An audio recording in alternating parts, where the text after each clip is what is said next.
This morning, though, we did all of the usual checkouts, aligned the navigation systems, did all of our booster and ship tank purges, got them ready for prop load, chilled down the pad, which you can see all the cryo right now. Chilling. Things are pretty chilly out there. Prop load's been going. We just did a flap check out. We also do a wiggle check out on the chopstick arms as well. We are going to continue loading prop for about another 6 minutes. We're going to close ship at about 3 minutes, 20 seconds before launch.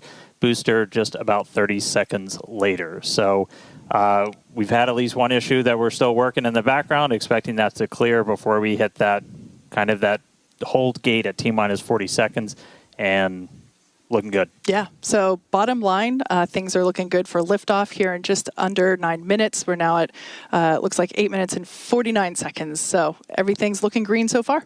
Yeah. Before we get any closer to liftoff, I need to shamelessly plug Starbase. I'm one of just a couple thousand people who work here, soon to be the newest city in Texas at Starbase, and we're the largest employer in the area. We're always hiring, so visit spacex.com/careers, see all the openings. It's where the future is being built, and it's a future we can all be pretty excited about. So yeah, come work here. Anyway, back to our regularly scheduled program. Let's launch a rocket. All right, so we're coming up to 8 minutes until liftoff. As we mentioned before, flight controllers are already on console. They're located in our Ad Astra Launch Control Center, about 6 miles away from the pad. But they will soon be moving here with us to Star Factory. So a lot of excitement around that, certainly growing. Yeah, and again, general status check. We're continuing to progress. We're under 8 minutes away. We're tracking an issue with booster. We're expecting that to clear. Still looking good for launch.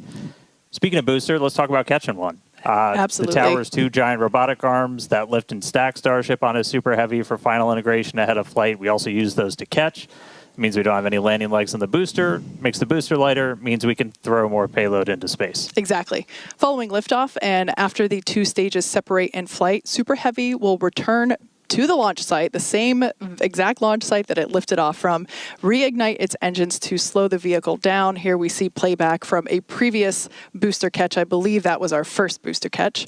The vehicle will slow down, tower arms will come out and catch the booster.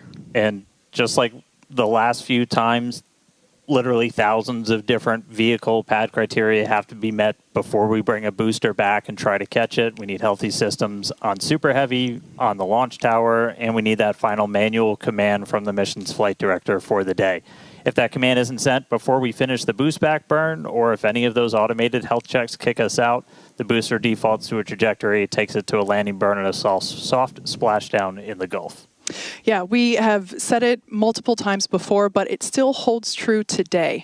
We accept no compromises when it comes to ensuring the safety of the public and our team, and the return will only take place if the conditions are right, and there are many of them. So there's a chance that we may not get to catch the booster today. Yeah, and one aspect to the return and the catch of that booster is the audible sonic boom in the area around the return location that happens as the booster's slowing down from supersonic speeds. It's similar to sonic booms that were heard during the return and landing of NASA's space shuttle for anyone that was in Florida for those. Sonic booms like these are unique to vehicles returning from space and are one of the hallmarks of reusable systems like our Falcon 9 and Falcon Heavy vehicles. The general impact to those in the surrounding area of a sonic boom is basically a brief thunder-like noise. And I've heard sonic booms before, but I got to experience my first in-person Starship sonic boom on Flight 7, and I can confirm it's pretty fun to experience.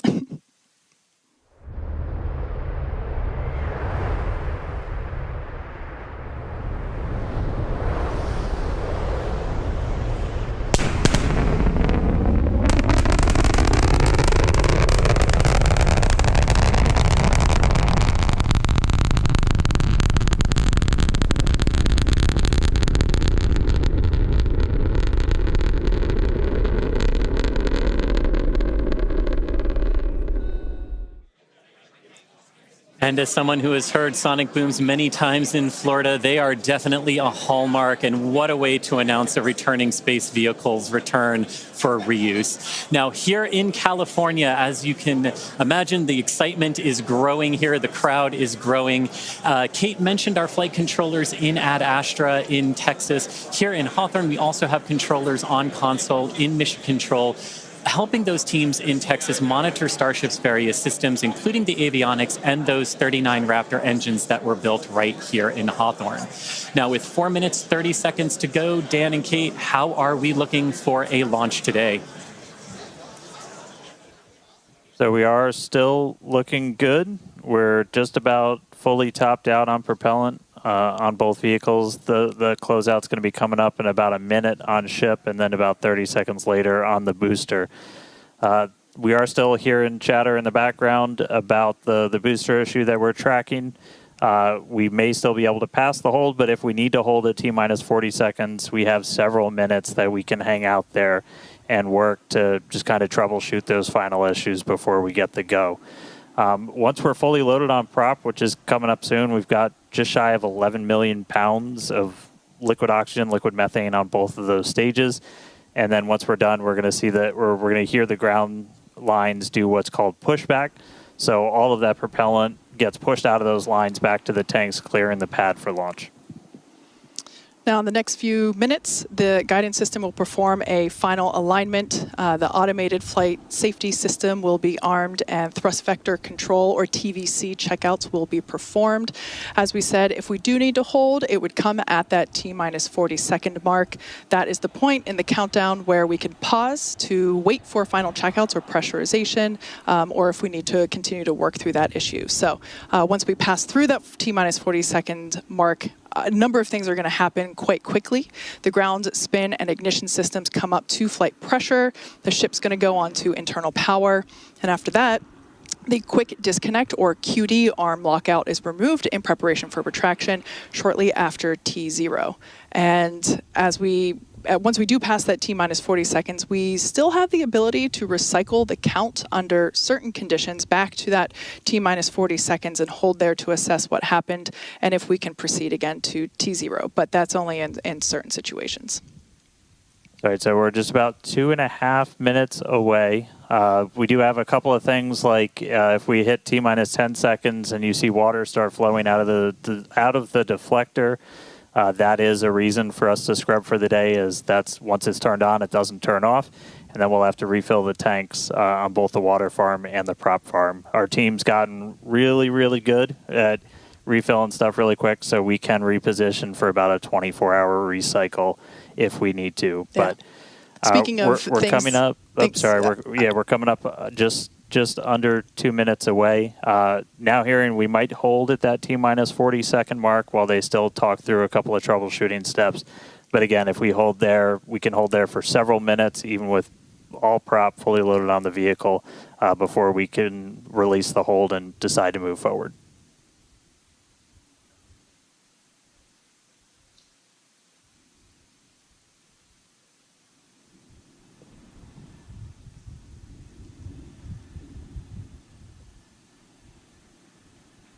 All right, less than a minute and a half away.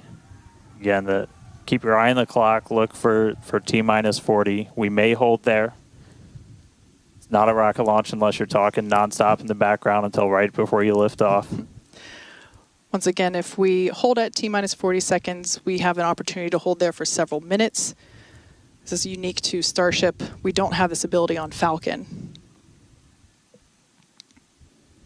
As we're about 15 seconds away, we did just hear we are going to hold at T-minus 40. So look for the clock to pause when we hit T-minus 40 as they finish troubleshooting.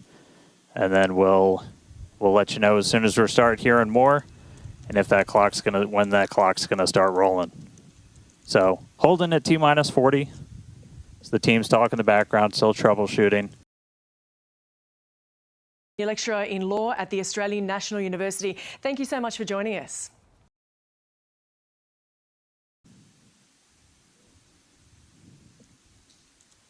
All right, and it sounds like we cleared the issue on the booster. We're now holding for a late breaking issue with ship. So they're talking through that right now.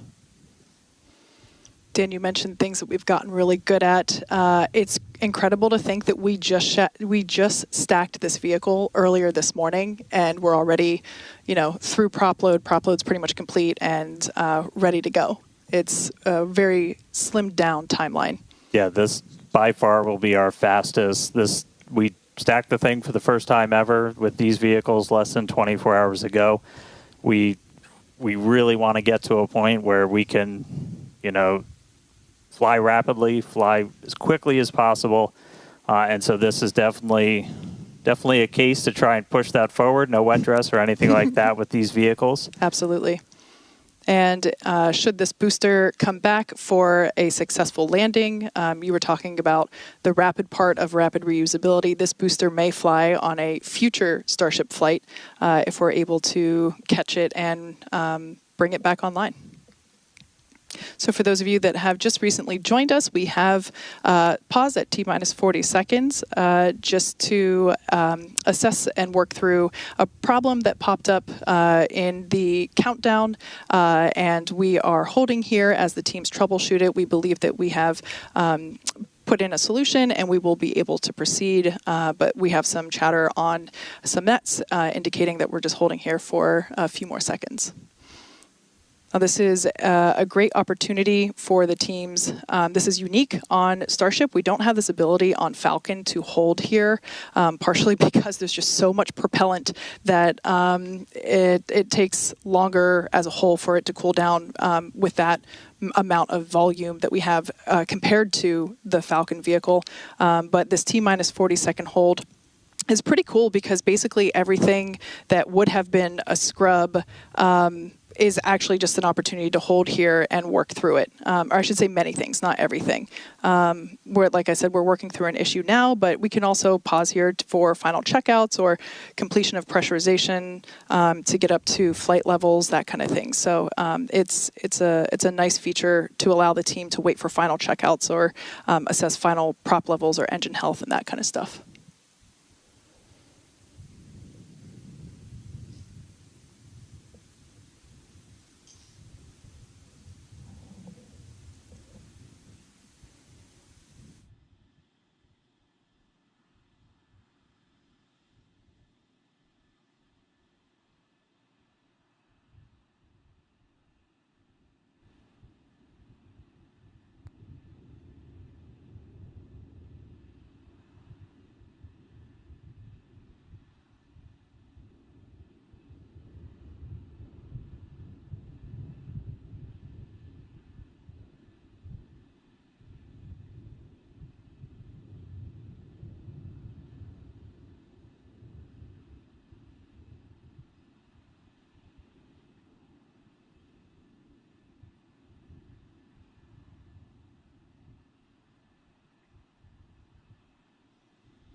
All right, and if you're just tuning in, we are still holding at this T-minus 40-second gate. We cleared an issue on the booster that we were working up until the hold, still working one on ship, and team still continuing to discuss in the background.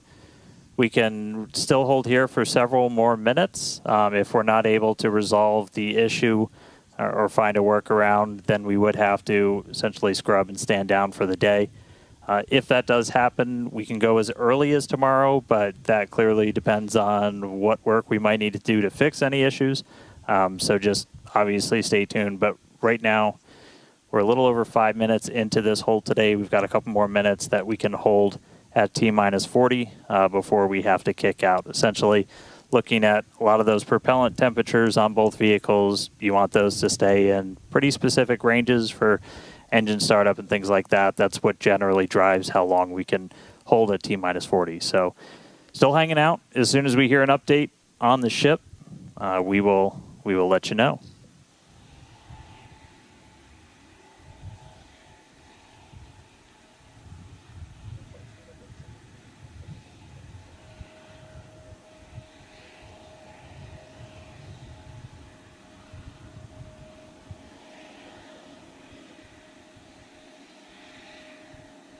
It's starting to sound like we might have a decision real soon.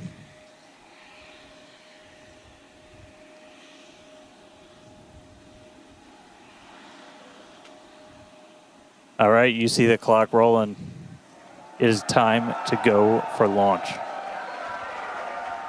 So, 30 seconds to go. Oh. And we just heard a hold. So we kicked. Psych. No. So we did kick out back to the T-minus 40 hold.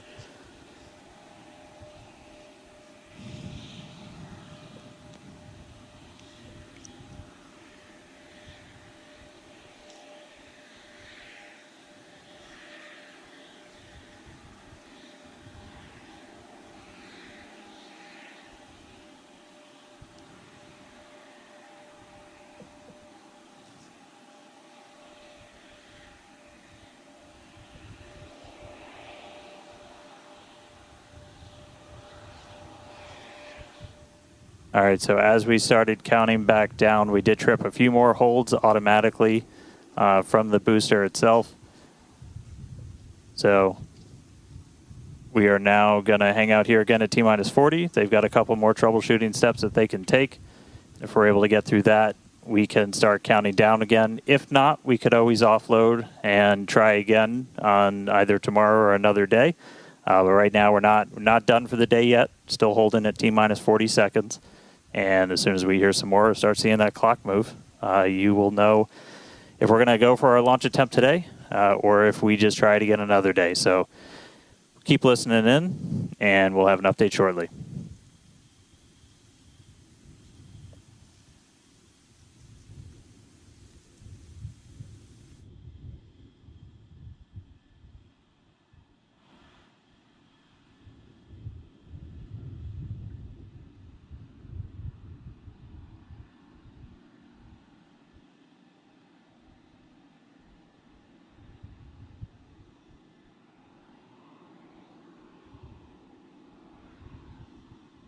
Go.